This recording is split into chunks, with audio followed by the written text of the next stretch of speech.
Bonjour à toutes et à tous, Moon Knight est sorti, son poster aussi, on sait très bien que c'est pas Sony qui l'a fait vu la qualité de ce dernier, et j'avais envie de revenir, en plus de mon analyse de trailer qui est sortie hier, que je vous invite à aller voir absolument, sur quelques points du trailer, notamment concernant les méchants, parce que c'est vrai que, comme la plupart du temps, Marvel Studios nous cache un petit peu des choses, que ce soit dans son trailer, que ce soit en secret, et moi vous le savez sur la chaîne, je déteste les secrets. Ce que je vous propose donc dans cette vidéo, c'est de revenir sur les méchants potentiels que Moon Knight pourra affronter dans cette série, plus précisément 2 voire peut-être 3 méchants. Vous allez voir que quand on met certains plans dans son contexte, et ben ouais, il y a des méchants qui se dégagent de ouf. Bref, donnez-moi vos théories comme d'habitude en commentaire que je regarde ça, et nous c'est parti, on se charge de décrypter tout ça.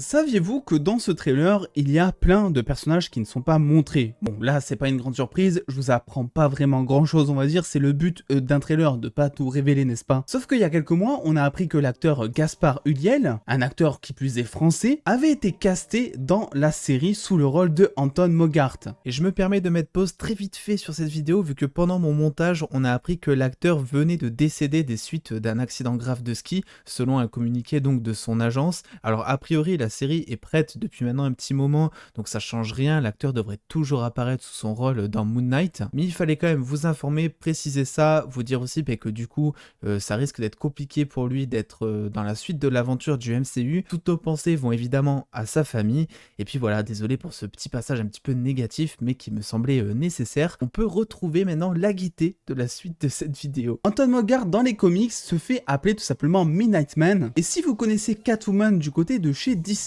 ben c'est un petit peu le même personnage. Il s'agit d'un homme riche qui agit la nuit pour voler des œuvres d'art, qui finit par se faire arrêter par Moon Knight, et le temps qu'il se remette de ses blessures, la police avait saisi la maison et l'avait vidé en fait de tous ses biens. Du coup le Gugus, ben, il a un petit peu mauvaise, il a une vengeance toute particulière dans sa tête pour Moon Knight, et il se dévoue en fait à se venger. Qu'est-ce qu'il a comme tactique merveilleuse pour se dire tiens je vais me venger de Moon Knight? Il part vivre dans les égouts pendant des jours et devient totalement fou. Oui, voilà, c'est une technique, c'est une stratégie comme une autre. Il n'a pas vraiment de pouvoir, mais il a des compétences accrues de voleur, et concernant le combat, il utilise plus régulièrement un pistolet et un poignard. Il se la joue du coup en mode Rambo, rien de très original. Un personnage du coup pas très excitant à première vue quand on le décrit comme ça, et pourtant ben, il serait présent dans la série vu que son acteur a été casté pour le rôle donc de Midnight Man. Et après reste à voir ce qu'aura décidé Marvel Studios en termes d'adaptation, vu qu'on n'est pas à l'abri qu'il change quelques trucs par rapport au personnage. S'il faut, ça va être un gentil dans la série, personne ne sait. Il se pourrait aussi que ce soit lui sur ce plan qui se fasse tabasser et non pas Anubis. Ah oui, je vous ai vu en commentaire, certains ont dit que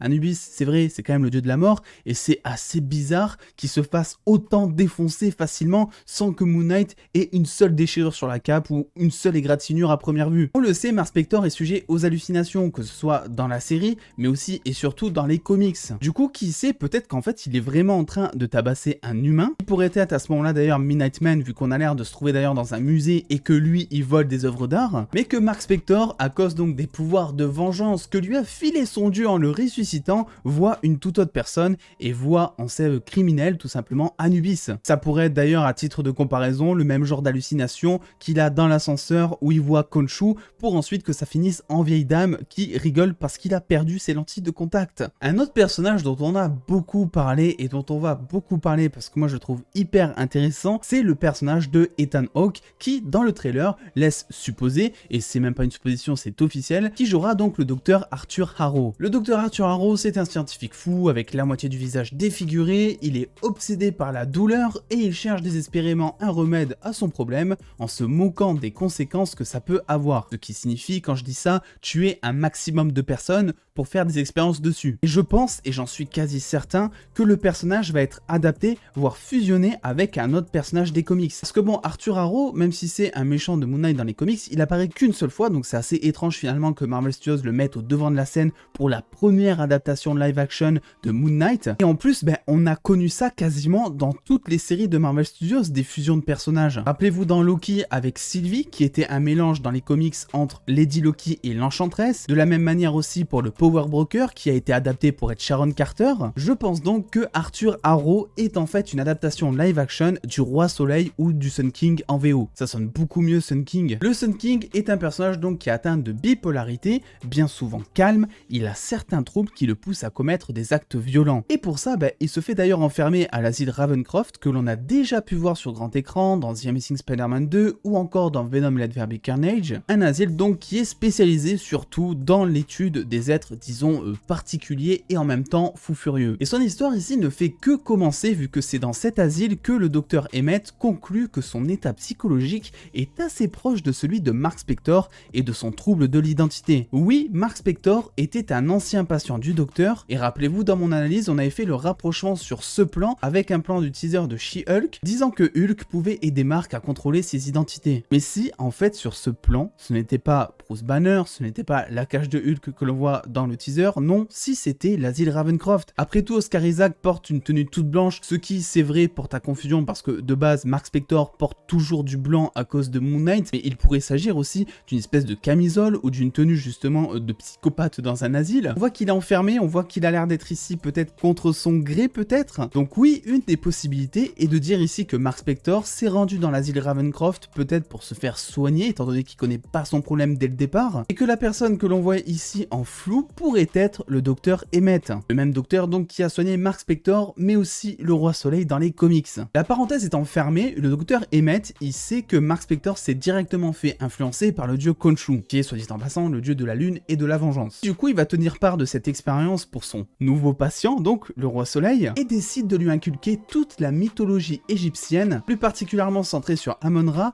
le dieu du soleil mais aussi le père de Khonshu. Le Roi Soleil devient obsédé par Mark Spector et devient peu à peu une représentation du dieu du soleil, lui permettant de jeter du feu, de brûler absolument tout ce qu'il veut, bref, un vrai pyromane fou furieux. Donc oui, ce serait selon moi ultra tangible que Ethan Hawke joue tout simplement Arthur Harrow, qui serait une adaptation live action donc du Roi Soleil. Et pour encore d'ailleurs 2 raisons de plus. Déjà, il y a le synopsis officiel de la série. Il dit que Mark va être plongé dans une aventure périlleuse parmi les puissants dieux d'Égypte. Ce qui signifie, vous l'avez vu, que plusieurs dieux égyptiens vont rentrer en jeu dans cette série. Et non pas que Khonshu, le dieu de la lune et de la vengeance, comme c'est montré dans le trailer. Donc oui, pour moi, c'est un argument de plus pour dire que le dieu du soleil pourrait faire directement partie de l'intrigue. Et en plus, comme je vous avais dit dans mon analyse trailer, il y a les codes couleurs qui ne mentent jamais. Parce que vous n'êtes pas sans savoir que dans les séries, que ce soit MCU, que ce soit en général, la couleur que portent donc les personnages est assez significative du rôle qu'ils ont. Loki et son écharpe verte dans Avengers 1,